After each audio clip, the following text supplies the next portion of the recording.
दोस्तों हम लोग बात करते हैं आर्किमिडीज के सिद्धांत की। तो आर्किमिडीज के सिद्धांत से पहले हमें बायएंट फोर्स यानी कि उत्प्लावन बल के बारे में पता होना चाहिए। तो सबसे पहले हम लोग चर्चा करते हैं उत्प्लावन बल की। तो इसके पीछे की कहानी हम लोग समझ लेते हैं। दोस्तों एक बार आर्किमिडीज साहब स्विमिंग पूल में नहाने जा रहे थे और नहाते समय अचानक जब नहाने जा रहे थे अचानक उनका पैर फिसला और वो स्विमिंग पूल में गिर गए। और जब स्विमिंग पूल पे गिरे तो एक बार तो नीचे गए और उसके बाद पुनः ऊपर आए। तो उनको लगा कि कोई तो बल जरूर है जो मैं नीचे गया स्विमिंग पूल पे तो मुझे ऊपर की ओर धकेला धक्का दिया।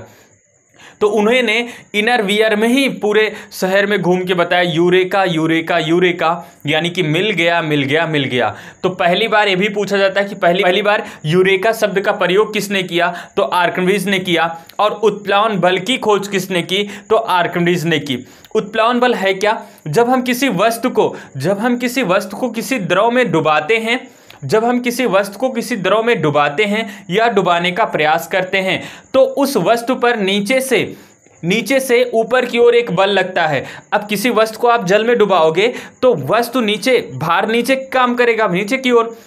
और जो वस्तु पर एक ऊपर की तरफ नीचे द्रव से एक वस्तु पर ऊपर की तरफ एक क्या लगेगा? फोर्स लगेगा, जिसे हम उत्प्लावन बल कहेंगे। यानी कि जब हम किसी वस्तु को डुबाते हैं या डुबाने का प्रयास करते हैं तो वस्तु पर नीचे से ऊपर की ओर एक बल लगता है, जिस बल को नाम देंगे उत्प्लावन बल। तो भैया उत्प्लावन बल की खोज किसने की? तो उत्प्लावन बल की खोज आर्किमिडीज ने की। किसने की?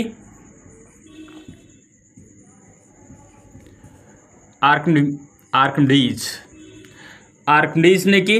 दूसरा पूछा जाएगा यूरेका शब्द का प्रयोग पहली बार किसने किया? यूरेका मतलब होता है मिल गया। तो यूरेका शब्द का प्रयोग सबसे पहले किसने किया? तो आर्किमिडीज ने किया। तो उम्मीद है आप उत्प्लावन बल समझ गए होंगे। अब आते हैं आर्किमिडीज के सिद्धांत पे। दोस्तों आर्किमिडीज के सिद्धांत के बारे में हम लोग समझते हैं। तो सबसे पहले क्या हुआ कि आर्किमिडीज साहब एक पत्थर का टुकड़ा लिए। यहाँ पे हमने मान लिया कि इसको बेट किया गया, तो इसका वेट मान लेते हैं 1000, यानी कि 1000 ग्राम है। कितना है भैया? 1000 ग्राम है। हमने मान लिया कि इसका वेट 1000 ग्राम है। इसको हमने क्या किया? इसको हमने मेजर किया। इसको हमने जब मेजर किया तो इसका वेट कितना निकला? 1000 ग्राम निकला। अब इस पत्थर के टुकड़े को हमने क्या किया? इस पत्थर के टुकड़े को हमने एक पात्र में डाल दिया और पात्र में यहाँ पे कुछ पानी है। क्या है? द्रव है। हमने कोई भी द्रव मान लिया, हमने जल मान लिया इसको, ठीक है ना।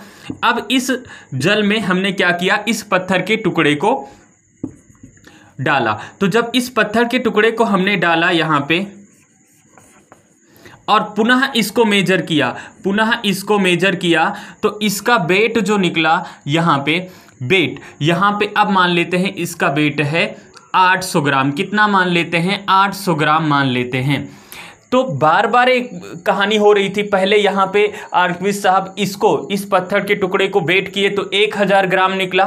फिर पानी में डालकर देखे तो इसका वेट किए तो इसका वेट 800 ग्राम निकला। अब बार बार अलग अलग पत्थर के टुकड़े को लेते आर्किमिडीज साहब, बार बार वही प्रक्रिया करते। पहले पानी के बाहर उसको तौलते, नापते तो उसका वेट कुछ और निकलता। पानी के अंदर डालकर उसका वेट करते तो उसका वेट कुछ और निकलता। और यह देखकर आर्किमिडीज साहब बहुत परेशान रहते, बहुत परेशान हुए। बार बार ये करते, बार बार उसके भार में कमी आ जाती। अचानक आर्किमिडीज साहब का पैर फर्श पे पड़े पानी पर पड़ा तो उनको लगा ये पानी कहाँ से आ रहा है। तो क्या हुआ कि अब की बार आर्किमिडीज साहब इस पत्थर को वेट किए, 1000 ग्राम निकला।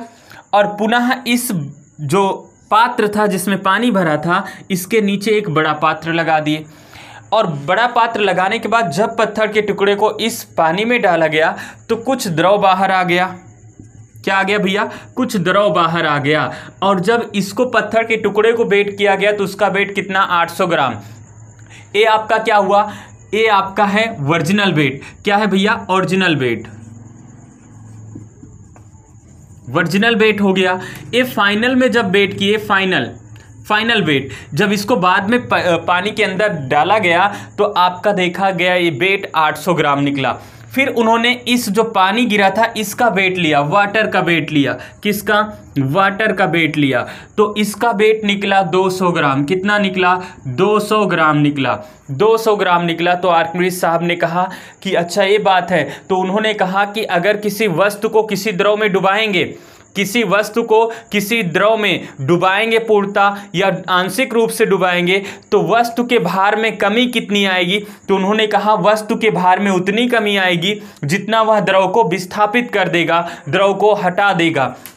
यानी कि यहां पे आर्किमिडीज साहब ने कहा कि original weight O equal final weight plus water. उन्होंने इसको फार्मूला बताया। उन्होंने बताया कि भैया original weight equal final weight plus water, यानी कि किसी वस्तु के भार में उतनी ही कमी आएगी जितना कि वस्तु द्रव को विस्थापित करेगा। यही आपका आर्किमिडीज का सिद्धांत है।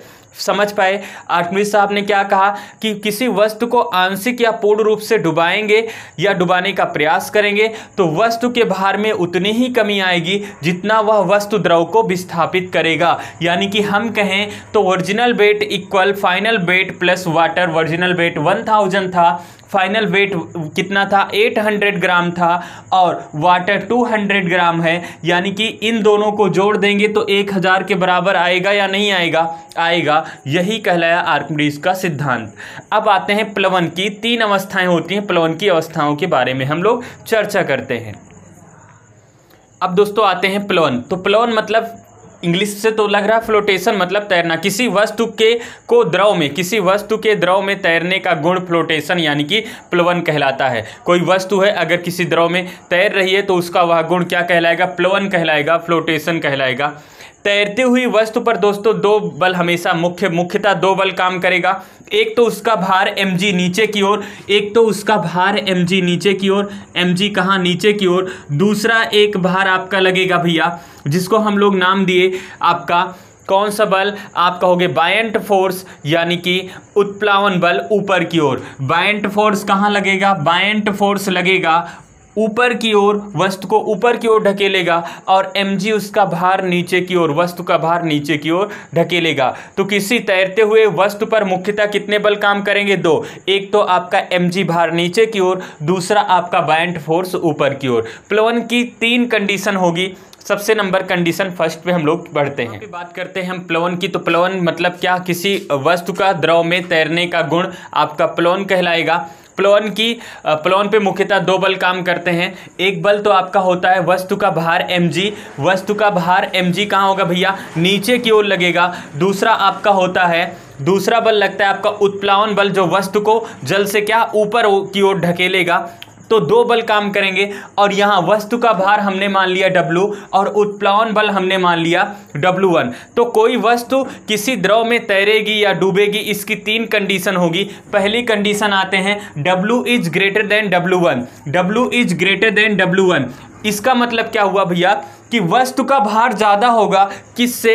वस्तु का भार ज़्यादा होगा किससे? उसके द्वारा विस्थापित किए गए द्रव से। वस्तु का भार ज़्यादा होगा किससे? उसके द्वारा विस्थापित किए गए द्रव से। अर्थात वस्तु का भार ज़्यादा है और वह कम द्रव को विस्थापित कर रही है। इसका मतलब वस्तु पूरी तरह से क्या हो जाएगी? जल में या द्रव में डूब जाएगी। जैसे आप एक पत्थर का टुकड़ा लो, उसको जल में फेंको तो जल में क्या हो जाएगा? पत्थर डूब जाएगा, क्योंकि वस्तु का भार, पत्थर का भार ज़्यादा है और वह द्रव को कम विस्थापित कर रहा है। तो इस कंडीशन में वस्तु पूर्णतः डूब जाती है, द्रव के अंदर डूब जाएगी अगर वस्तु का भार ज़्यादा है और वह द्रव को कम विस्थापित करे। अब बढ़ते हैं इसके सेकेंड कंडीशन पे। चलो दोस्तों सेकेंड केस पे आते हैं। सेकेंड केस में W इक्वल W1 इसका मतलब वस्तु अपने भार के बराबर द्रव को विस्थापित कर रही है। W इक्वल W1 इसका मतलब वस्तु अपने भार के बराबर द्रव को विस्थापित कर रही है। इस स्थिति में वस्तु द्रव के अंदर पूर्णतः डूबी हुई तैरती रहेगी। ठीक है ना? यानी कि वस्तु जो है द्रव के अंदर पूरी डूब जाएगी और तैरती रहेगी। अगर वस्तु अपने भार के बराबर द्रव को विस्थापित करेगी तो वह द्रव के अंदर तैरेगी, यानी कि पूरा डूबेगी और अंदर में तैरेगी। अब आते हैं इसके थर्ड केस पे। दोस्तों केस नंबर 3 पे आते हैं। केस नंबर थर्ड में होगा W is less than W1।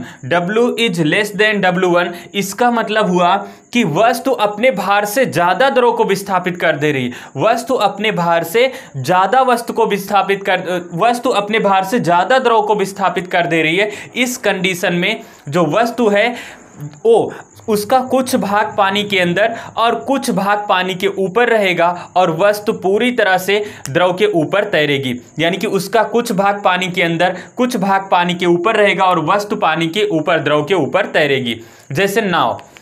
अब देखो नाव क्या होगा, अपने भार से ज्यादा द्रव को विस्थापित कर देती है। नाव अपने भार से ज्यादा द्रव को विस्थापित कर देती है। इस सिचुएशन में नाव कहाँ तैरेगी? नाव तैरेगी पानी की सतह के ऊपर। लेकिन जैसे जैसे आदमी उस पर बैठते जाते हैं उसका भार क्या होता है? नाव का बढ़ता जाता है, जिसके कारण नाव का अधिकतर हिस्सा पानी के अंदर हो जाता है। लेकिन एक सिचुएशन ऐसी आ जाएगी कि उस पर वेट ज़्यादा हो जाएगा नाव का, यानी कि ज़्यादा लोग बैठ जाएंगे तो नाव क्या हो जाएगी? डूब हो जाएगी। यानी कि वो केस नंबर फर्स्ट को फॉलो करने लगेगी, जहां पे नाव का भार ज़्यादा हो जाएगा और वह द्रव को कम विस्थापित करेगी। तो ऐसी सिचुएशन में नाव डूब जाएगी। ठीक है ना।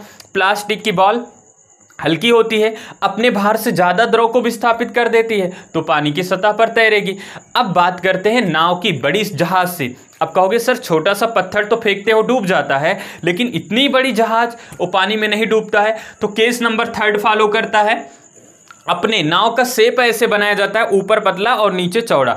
अपने भार से ज्यादा वो द्रव को विस्थापित कर देता है। जो बड़ी वाली जहाज होती है अपने भार से ज्यादा द्रव को विस्थापित कर देता है। इसका मतलब यहाँ पे W is less than W1 हो जाता है और नाव तैरती रहती है। बड़ी जहाज भी इसी कारण से तैरेगी, प्लोन की थर्ड कंडीशन के कारण। ठीक है ना।